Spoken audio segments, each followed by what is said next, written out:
had actually failed 2 3 subjects in my 8th standard.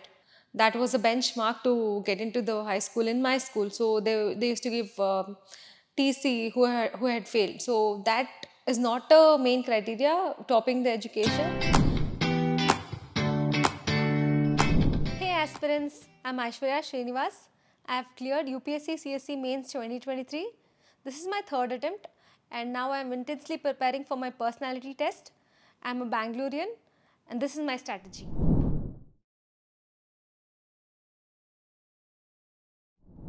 I was born and brought up in Bangalore. I did my schooling PU in Bangalore and my graduation in Bachelor's in Business Administration from Bangalore, and I stood as a gold medalist securing 5 gold medals at university level, which was awarded by K. Shivan sir, a former ISNO chairman. That was the biggest motivating factor for me personally, and from then I seriously started my UPSC preparation. I got into coaching.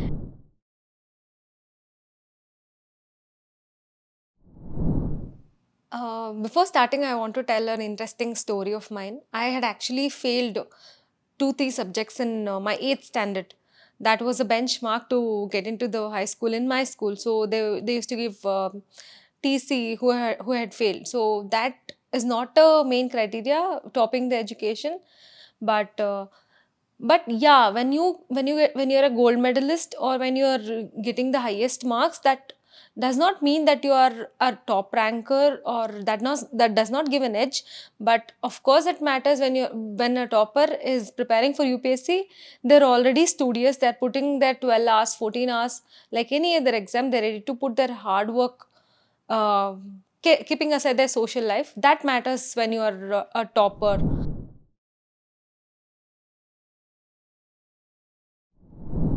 So I gave my first attempt of UPSC prelims in 2021, which was held in October because of the pandemic, and I couldn't clear the prelims because first thing, I didn't even know that there were 80 questions in CSAT paper. So I just wanted to experience what the exam was, and I just gave it blindly without any expectation of clearing, which I realize now is a very bad thing, but at that time that was my decision. And in the second attempt I was very close to the cutoff in prelims, but the GS and the time that I had taken, it was not very sufficient, and I don't regret that as a failure that I couldn't clear because I was not prepared on my optional and my main strategy. And in my third attempt I was well prepared, uh, with my prelims, CSAT, mains. I was also preparing for interview in that stage before giving prelims of my third attempt. So a well prepared plan and a strategy is most important to prepare than taking attempts or uh, taking time or investing in it.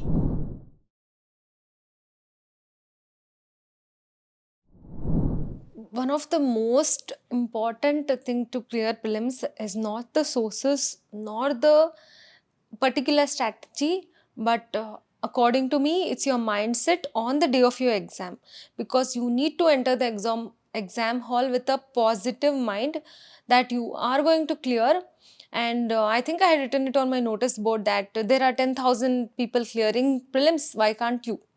So you need to think about the next stage than thinking about the particular stage. Like, you need to think about mains than thinking about prelims. So the amount of stress you're taking in about the whole exam will reduce, and you will be able to concentrate on the present exam completely. That is the most important thing.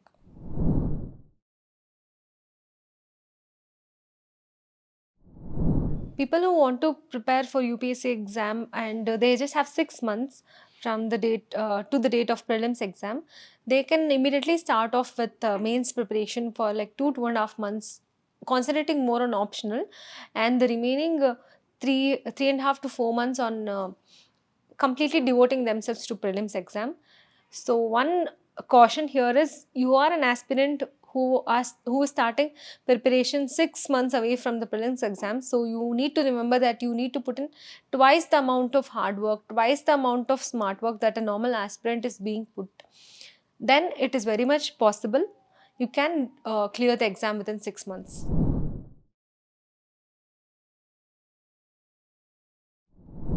So once I finished my prelims on May 28th, I took a day break.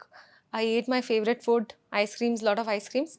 Then the next day I started my mains preparation immediately with my optional essay and ethics, which are the highest scoring papers, I would say, and they create a mark on your rank also. After that, it went deep into the mains preparation. 1 month, the whole June, I took it for my optional preparation and essay. And the second month, I started writing my GS papers with the optional. One thing I would like to mention is, as I told before, for my third attempt, I was well prepared for my mains and for the interview even before the prelims. So I had kept a 500-page notes completely of GS 1, 2, 3, and 4.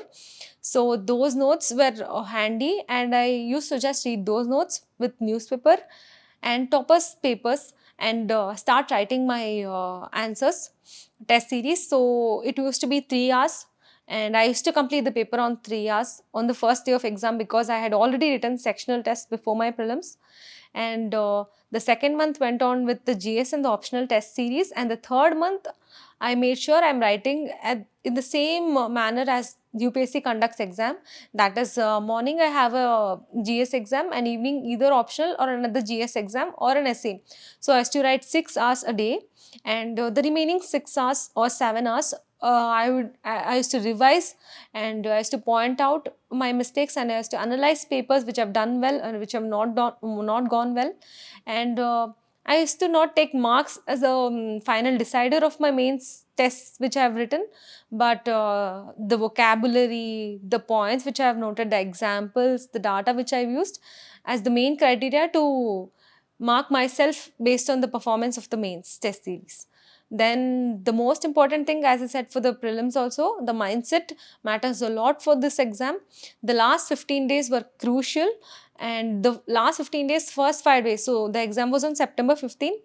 September 1st to 5th, I completed my optional, one last revision. September 11th to 13th was my GS. I wrote GS papers every single day, 6 hours and 6 hours of preparation. Then the last 14th day was essay, of course, the whole day, because on 15th we have an essay exam. Then on 15th, as soon as you come home, like the exam gets over at 12:30, come home by 1:30, and from 1:30 to, like, say 11 in the night, you finish your GS1 and GS2 together with your like short handy notes which you have. And the next day morning you have GS1 and GS2, like the 6 hours intense writing in the exam hall. So that's again a different ball game, because you really feel the pressure a lot. So like when I was writing my mains mock test, the 3 hours used to feel very comfortable because I was in my house writing with all the facilities, fan and everything. But the exam hall is totally different because the desk is not up to that grade, which is we have a very bad infrastructure comparatively in the mains test centers. So everything matters a lot when you're writing. And the next day, GS3, GS4 was extremely tiring because I've already written for like 6 hours and like another 3 hours of essay. And next day I come home at like 6 o'clock in the night, and tomorrow morning 7 o'clock we are leaving for the exam hall. So the whole night I was awake for the GS3 and GS4. I prepared the whole night for the exam. And once the GS3, GS4 was done, I came home, slept for like solid 6-7 hours, took a break for one day. Like it gets finished on Sunday, I took a break on Monday. I watched all movies to take out the stress that some question wouldn't have gone well in GS 1, 2, 3, or 4, or some example in essay. I wanted to completely delete that off my mind. And the Tuesday morning, I was into optional. So there was nothing in this world other than optional for me in my brain. I had to just think everything in terms of optional. Sociology was my optional. So every small example, every small situation I see on road or in house was only in terms of thinking about the exam or examples, or the thinkers, how would they think. So completely it was that. And next Saturday I had my compulsory paper. So I had well prepared for my compulsory papers also. I come from ICC school, so my regional language Kannada was not a main subject essay. So I had to work on my regional language as well, Kannada and English. The next day we had optional.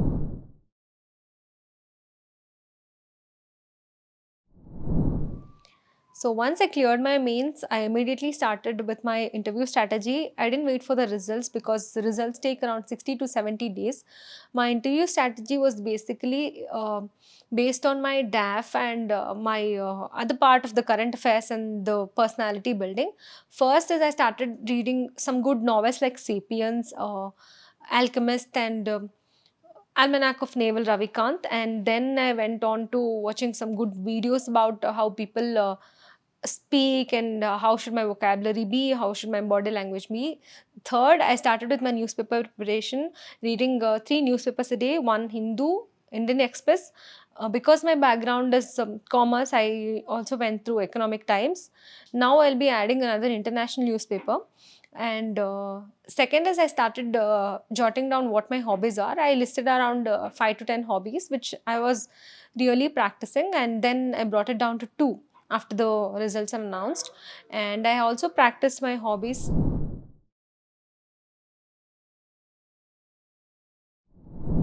My secret sauce to this exam is focus on you until the focus is on you.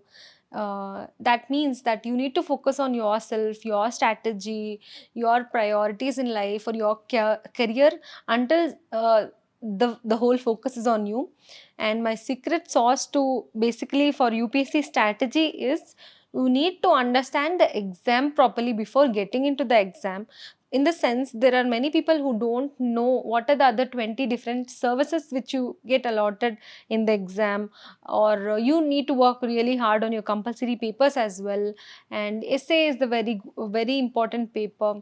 So all the hype is about the prelims and the GS papers, but the real edge where you can seem unique is in those kind of papers. You need to understand the proper mindset of the evaluator before understanding the exam, because it is not like a graduation exam. You can go sit in the exam with the previous night preparation. You need to have a proper plan. You need to know what you'll be doing the next week, the next month, what subject you'll be finishing, and where you'll be writing your tests. Everything well prepared. Then it's all about a plan and your focus. It's about, and in a better way, it's about risk management and time management. Then this exam is very much doable. It is not the toughest exam. It is a very enjoyable journey if you love the exam and the service as well, keeping aside the luxuries and the hype that is created regarding this exam.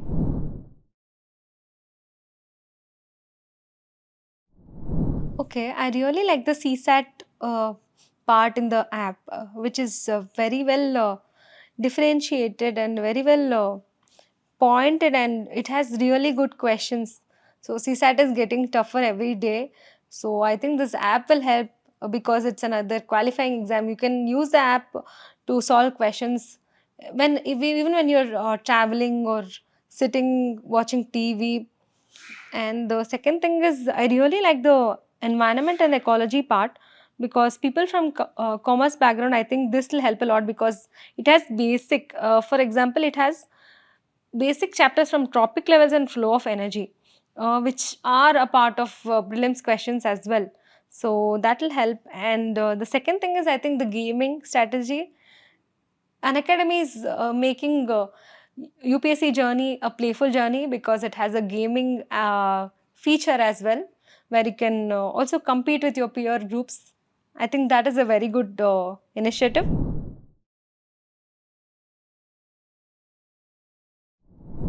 At the end, I would like to complete by telling that nobody are incapable of doing anything in life, because we are humans and we are ingrained with that capacity of achieving anything that we want.